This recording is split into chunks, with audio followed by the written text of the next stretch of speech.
Chers amis, bonsoir. Vous êtes en compagnie de Pierre sur la chaîne YouTube Sur les pas de Pierre et Léna. Eh bien, écoutez, nos petits feux de brasero crépitent déjà bien. J'avais envie ce soir de vous offrir une ambiance toute particulière au coin du feu et puis de vous faire cette lecture un peu comme une confidence près du feu. Alors certains, et je ne les juge pas, qu'on s'entende bien, ont pour idéal une belle maison cossue avec une cheminée en pierre et une bonne réserve de bois. Et nous, notre idéal se rapprocherait plutôt d'une vie en plein air. Vous voyez, nous avons passé notre journée en plein air à couper du bois, à le ranger. Et puis, quelle merveilleuse manière de saluer cette fin de journée que de passer un petit moment au coin du feu. Alors ces valeurs se perdent, on veut même nous culpabiliser, d'oser brûler un peu de bois en plein air, vous voyez, pour une demi-heure, une heure. Voilà, ce bois, c'est le fruit de la récolte du travail de toute une journée, hein. C'est les conséquences, on pourrait dire positives de la tempête. Alors je vous présente notre petit studio. Vous voyez qu'il y a un projecteur là au-dessus d'une chaise. Ça pourrait presque faire un film. Alors on n'est jamais mieux servi que par soi-même. Donc vous voyez, voilà notre studio de plein air, la chaise depuis laquelle je vais vous lire le chapitre de ce soir, la 79e émission. Alors hier j'ai fait une petite erreur de calcul, hein. Le compte à rebours en fait il commence ce soir, donc 10, 9, 8, 7, 6, 5, 4, 3, 2, 1 et à 0. Nous aurons terminé donc, ça sera le moment de la séparation après une lecture assidue de 88 jours. On n'en est pas encore là et de belles choses nous attendent.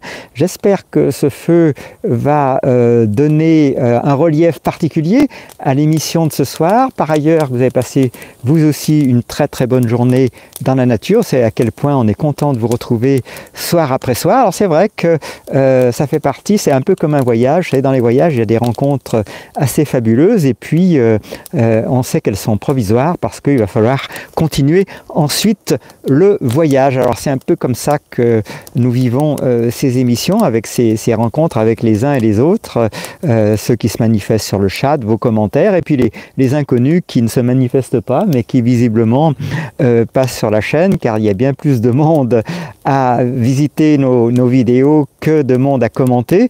On peut le regretter, mais c'est ainsi.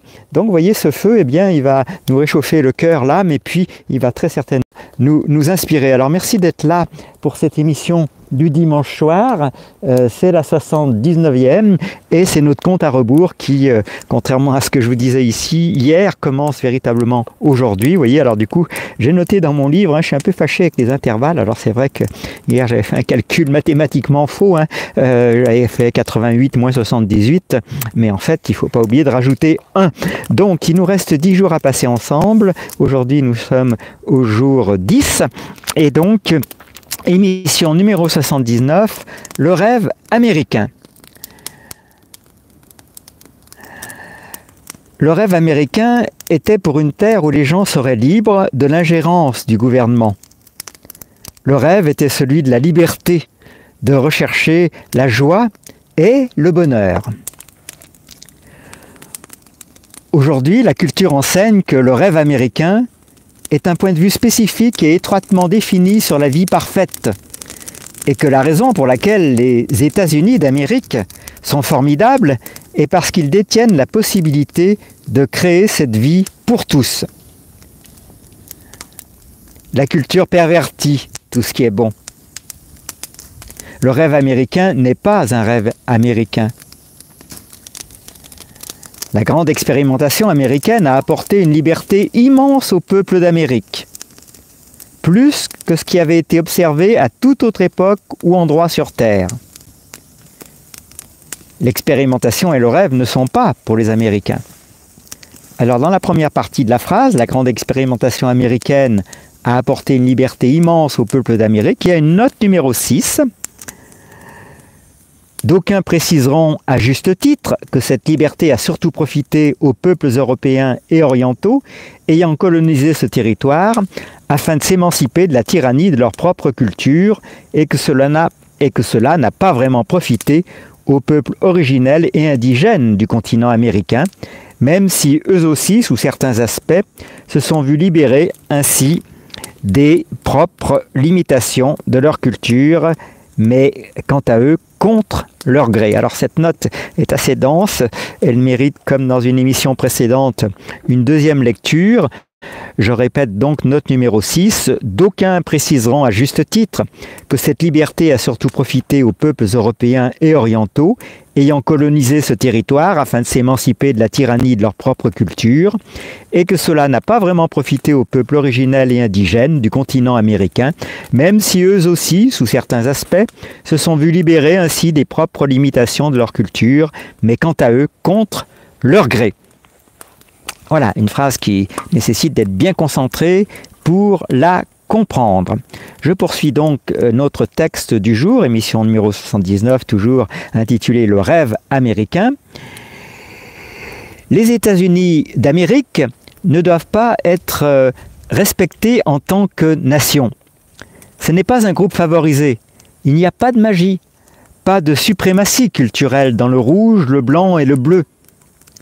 La grande expérimentation américaine ne doit être respectée que parce qu'elle enseigne aux gens qu'ils valent plus que la loi.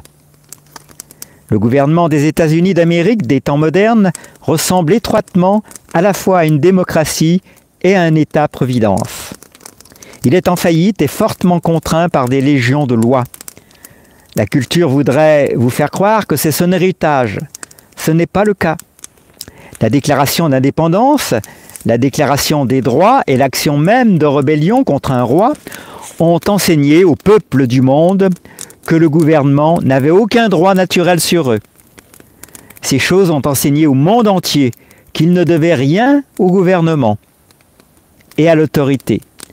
Cela a expliqué aux gens que l'autorité ne devrait jamais leur dire ce qu'ils pouvaient dire, comment ils pouvaient prier, ce qu'ils pouvaient imprimer et où ils pouvaient se rassembler. Cela a appris aux gens que l'imposition de la loi est un animal dangereux et qu'ils devraient être capables et disposés à se défendre contre cette pratique. Cela a annoncé aux gens que le gouvernement et l'autorité peuvent être limités. Cela a appris aux gens qu'ils valaient plus que la loi.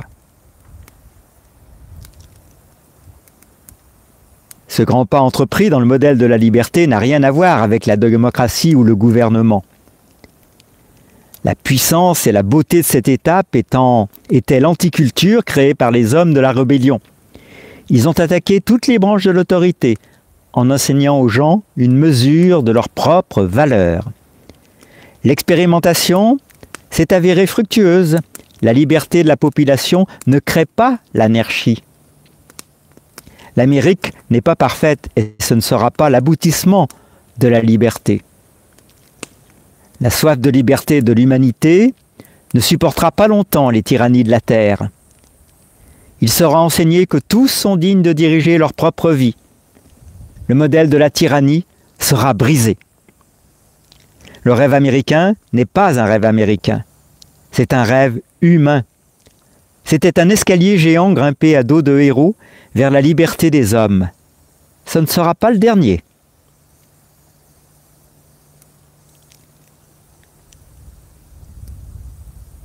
Fin de cette minute de lecture du jour pour cette 79e émission.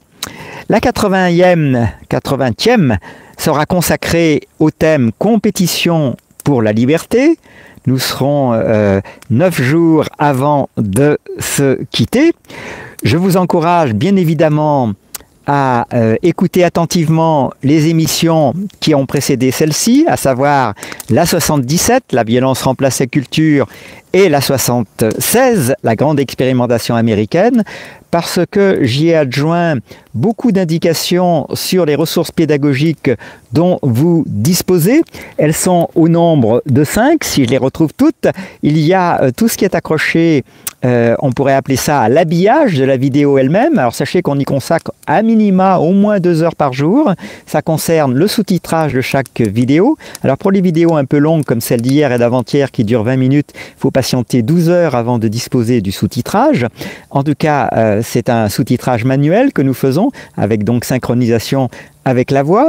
Il y a également le chapitrage de l'émission, ça suppose de la réécouter attentivement et de vous indiquer les différents timings, de façon à ce que vous puissiez sauter d'un point à l'autre de la vidéo en fonction de vos besoins.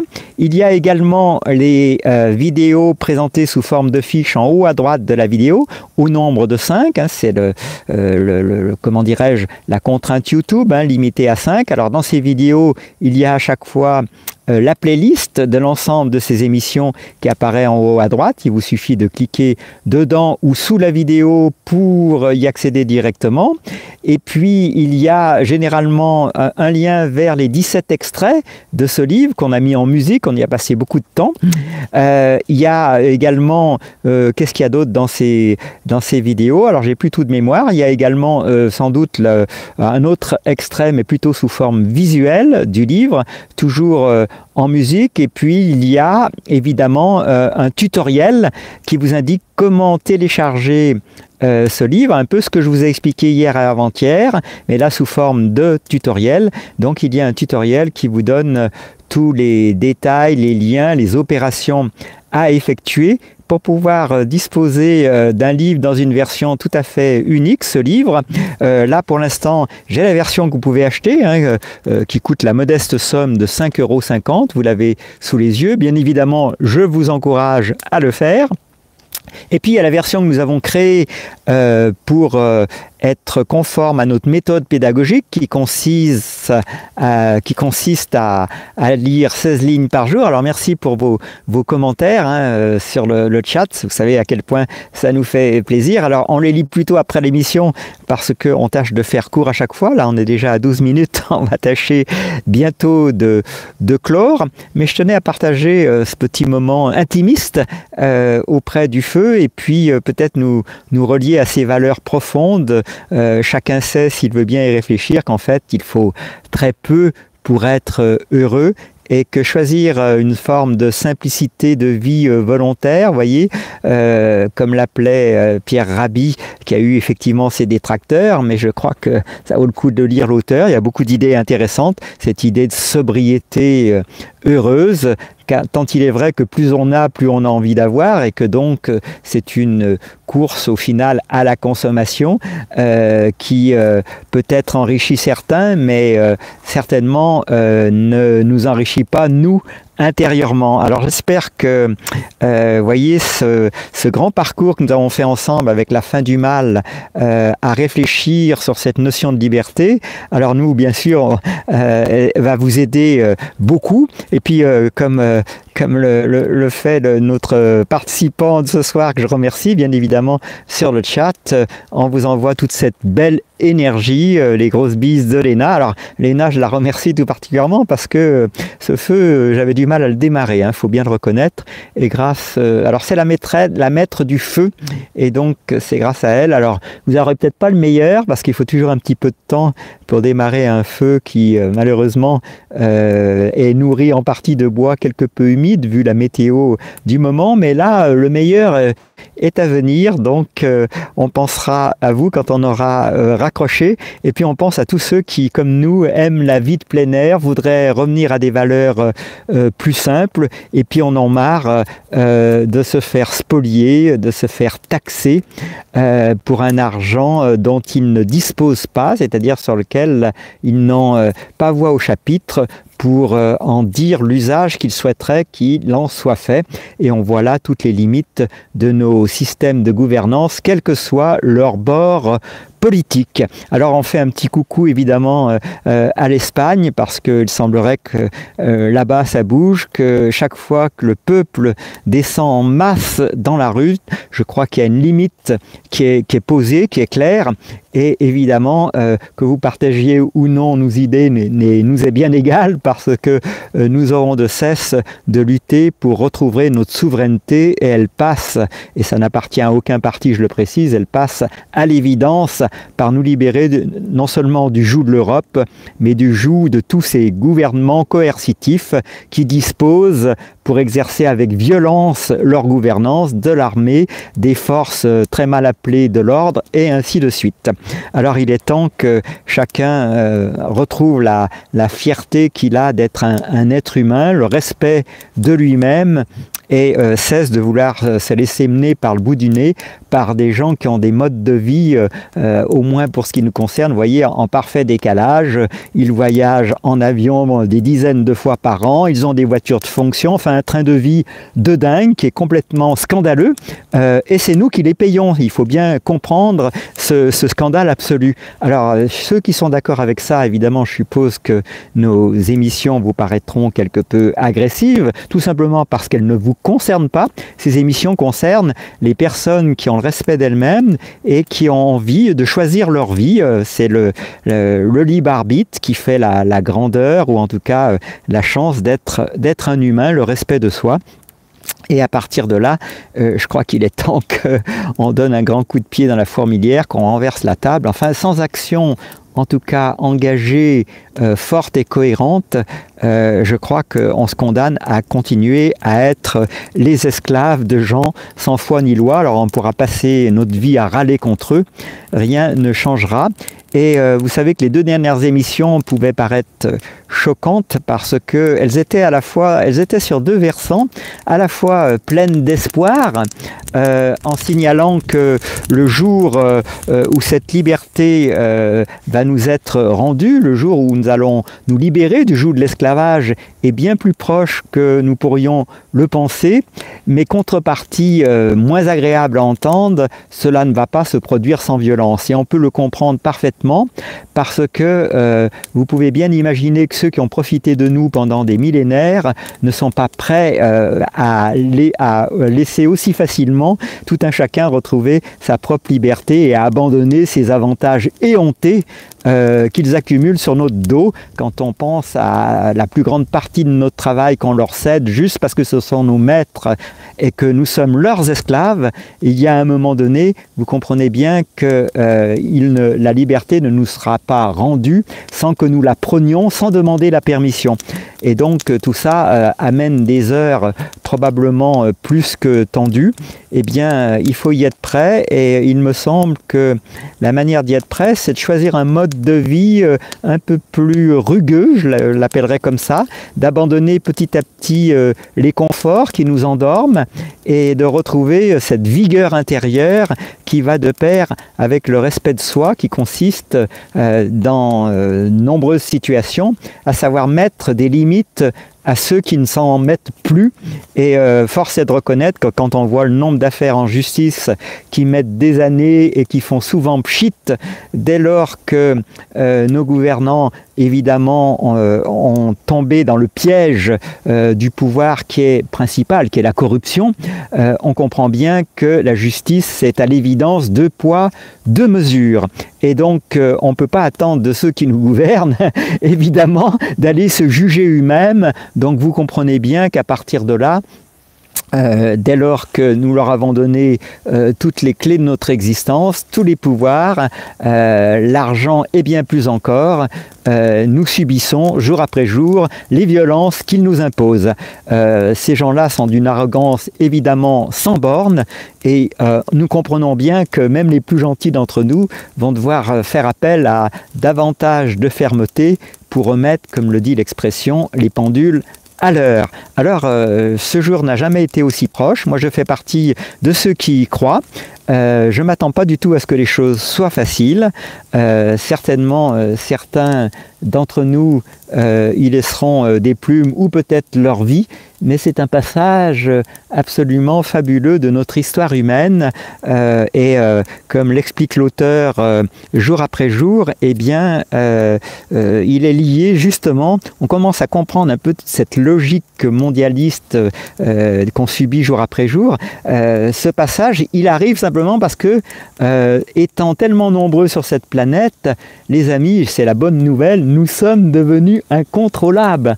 Alors évidemment, ils tentent par tous les moyens technologiques, le puçage, le pistage généralisé, d'exercer un contrôle sans précédent sur l'individu, des mesures sanitaires iniques. C'est absolument hallucinant ce qui s'est passé ces 5 dernières années. Il vaut mieux en rire qu'en pleurer, mais c'est peut-être moins rigolo pour ceux qui ont perdu leur emploi, qui ont été privés de tout droit. Enfin, on est dans une situation ubuesque, les amis. Alors si ça ne réveille pas les consciences, je ne sais pas ce qui pourrait se produire, mais moi j'y crois. Alors tout cela, encore une fois, non pas que nous allons devenir violents, mais tout cela ne fera pas sans violence, non pas parce que nous sommes violents, mais parce qu'en face de nous, ils sont violents. On a vu comment ont été traités les gilets jaunes à coups de canon à eau, de LBD et plus encore, combien ils ont laissé une partie de leur corps quand ça n'est pas la vie. Alors tout ça, évidemment, certains sont pressés de l'enterrer, de tourner la page, tellement on compte le plus souvent, quand on est dans la position des gouvernants, sur le manque de mémoire des gens. Eh bien, je crois qu'il faut vraiment se souvenir dans le menu détail de ce qu'on nous a fait vivre ces 5 dernières années. Et je plains personnellement, et je dis ça avec compassion, tous ceux qui ont suivi comme des moutons, parce que c'est vraiment renoncer à cette valeur la plus importante de l'être humain, qui est la liberté. Alors que ce feu vous réchauffe, vous inspire, vous donne la vigueur, la force et la chaleur, parce que vous savez que cette phase de l'histoire ne sera pas sans danger, que chacun s'y prépare en conscience et puis fasse ce qu'il a à faire. Merci d'avoir été avec nous ce soir. N'hésitez pas à commenter. Puis merci à ceux qui ont été sur le chat et qui ont participé. Et donc, merci pour vos réflexions. N'hésitez pas à les doubler dès lors que cette émission sera finie en commentaire du replay, parce que ce qu'il restera après nous, eh bien, ça sera tous ces replays, 88 replays, plus un site web sur lequel on a consacré du temps jour après jour pour retranscrire tout ce qui est accroché à la vidéo, les commentaires, le texte bien évidemment lui-même. Et puis, vous voyez que c'est super d'avoir une assistante qui alimente le feu pendant ce temps. Alors merci tout spécialement à Léna, qui, vous voyez, attise le feu. Vous savez à quel point c'est important de porter ce feu en soi-même, que c'est une énergie libératrice, et puis d'y jeter toutes nos peurs, nos inquiétudes, évidemment cette peur qu'ils ont distillée jour après jour sous forme d'informations anxiogènes. Et sachez les amis que nous devons avec vigueur dénoncer tout cela, sortir de ce jeu mortifère dans lequel on voudrait nous enfermer et retrouver notre propre vigueur de vie, notre propre force de vie. Alors merci à tous ceux qui partagent sur le chat, vous êtes géniaux, merci à vous, ça fait beaucoup plaisir, et puis vous êtes des maîtres dans le domaine des émoticônes, c'est quelque chose que j'ai jamais bien maîtrisé sur internet, tous ces émoticônes, peut-être par manque de patience pour les chercher les uns après les autres. Alors je vous souhaite une excellente soirée, et puis c'est avec un plaisir non dissimulé qu'on vous retrouvera dès demain pour une émission probablement plutôt au grand jour cette fois-ci, qui s'intitulera Compétition pour la liberté. Ce sera l'émission numéro 80. Et puis, en attendant, portez-vous bien, trouvez un moyen d'allumer le feu en vous, qu'il soit un feu réel comme celui qu'on a souhaité vous partager avec vous. En tout cas, portez ce feu en vous et qu'il vous donne la force et la vigueur de faire face à toutes ces tromperies, à toutes ces trahisons dont nous avons été victimes jour après jour, année après année, bien trop souvent sans rien dire, et que cette nuit engrange des idées créatrices dans vos rêves pour que demain matin, vous viviez cette journée comme si c'était la première journée de votre vie, avec un regard neuf sur le monde, libéré de tous les conditionnements dans lesquels on a voulu vous enfermer. À tout bientôt les amis pour une nouvelle émission.